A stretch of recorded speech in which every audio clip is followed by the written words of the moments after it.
Kwanza mara baada ya kutangazwa kwa kocha Pedro Gonçalves, kulikuwa na mambo mengi ambayo yaliibuka ambayo yalikuwa yanaonyesha kwamba huenda mwalimu ndani ya Yanga asifanye vizuri.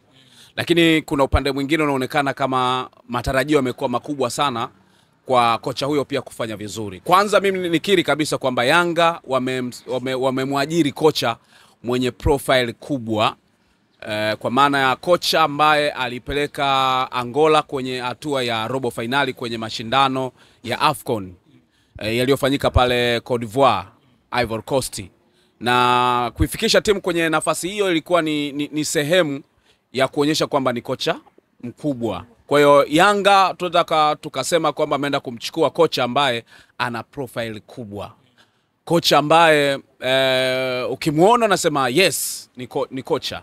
Lakini kocha huyu ambaye ana profile kubwa ni kwenye upande wa timu za taifa, umenielewa? Kwa hiyo kwenye upande wa taifa, kama ndo Taifa Stars ingekuwa imemchukua mtu kama Pedro kuwa kocha mkuu, no doubt tungejua kuna kitu anaenda kukiongeza. Kuna namna ambavyo watu lazima waelewe kitu kimoja. Kuna tabia za maisha, sawa na mtoto wa kishua. Umezoea kuishi maisha ya kishua, unakula saa 8, unakunywa chai saa 4 au saa 3, unakula kingine saa 7 au saa 6, saa 8 au kingine chakula cha usiku saa 2. Ni tofauti na mtoto wa Swahilini ambaye mlo wake ni mmoja au miwili tu, nao ya kudandia hana uhakika nao. Kuna tofauti mkubwa sana. Kwa hiyo yes, Yanga wamemtambulisha kocha na kashaanza kuifundisha timu, lakini ndani yake kuna vitu vingi ndani ya kocha Pedro Gonçalves. Kitu cha kwanza kabisa, Yanga wamecheza gambo.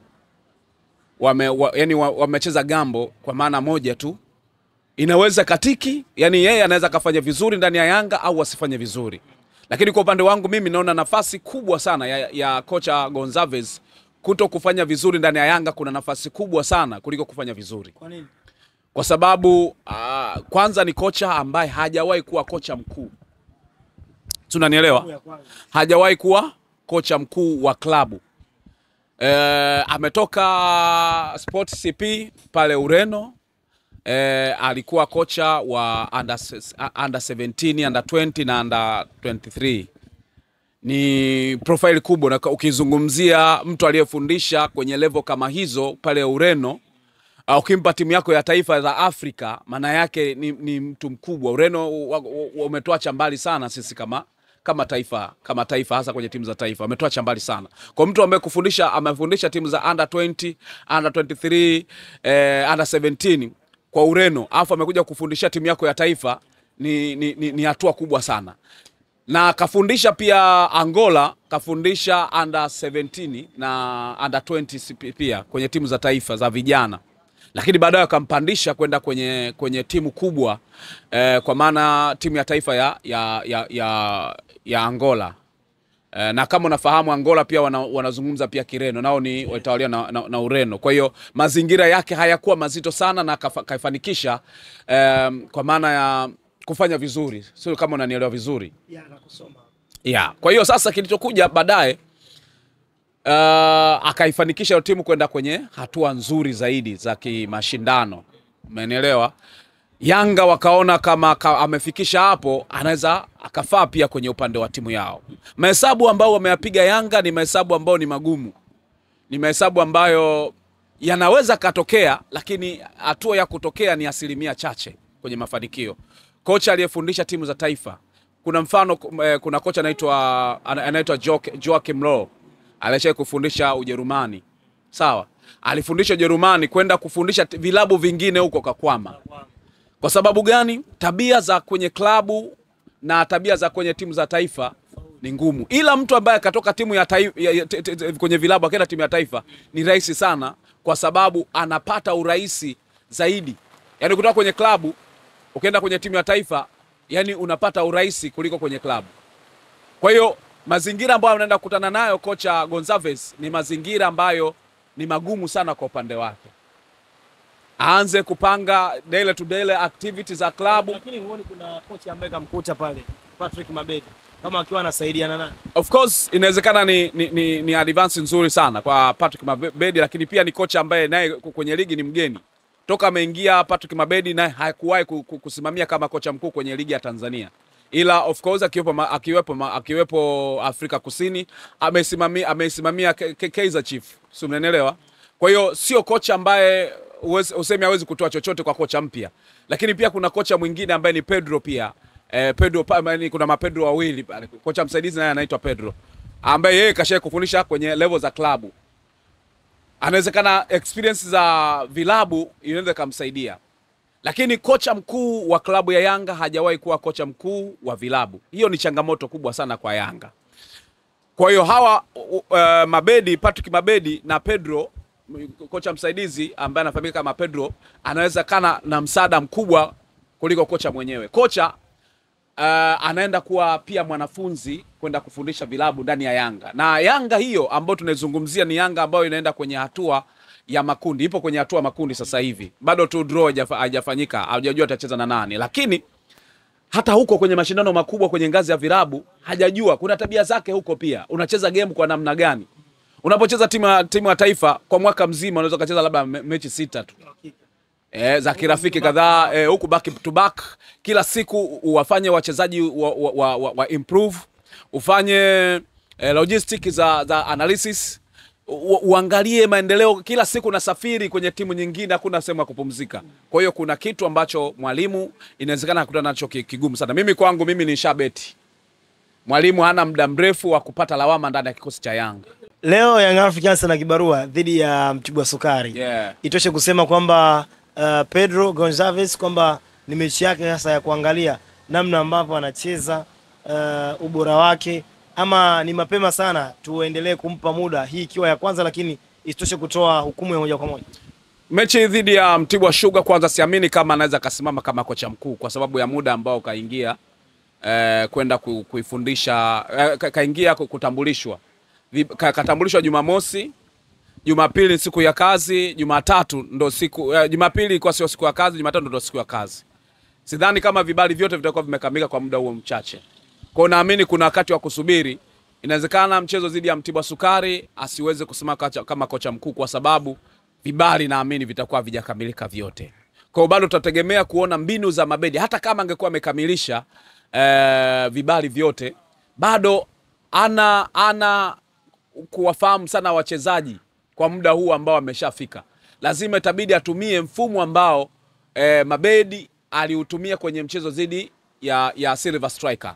Kwa hiyo bado mbinu za Patrick Mabedi zinahitaji kuchukua hatamu kwenye kuhakikisha kwamba Yanga inacheza huo mchezo vizuri, kwa sababu bado mbinu zake za kocha kwa mchezo mmoja ambao wametambulishwa jana kwenye mazoezi, sidhani kama hata mbinu zitakuwa wachezaji wameshajua. Of course anaweza kagundua mapungufu fulani na kuwapa morali wachezaji. Kitu ambacho nakitegemea zaidi ambacho anaweza kubadilisha hata kwenye mchezo dhidi ya Mtibwa Sukari ni ile morali ya wachezaji.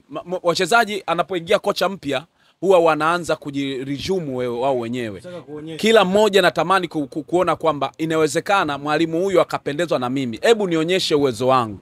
Kwa hiyo hata Mtibwa Sugar huenda wakaenda kupata dhahama kubwa sana katika mchezo, ni kwa sababu wakimuona yani kila mchezaji ambaye yuko Yanga atataka kuonyesha kwamba mwalimu katika chaguo lake la kwanza mimi niwe namba 1.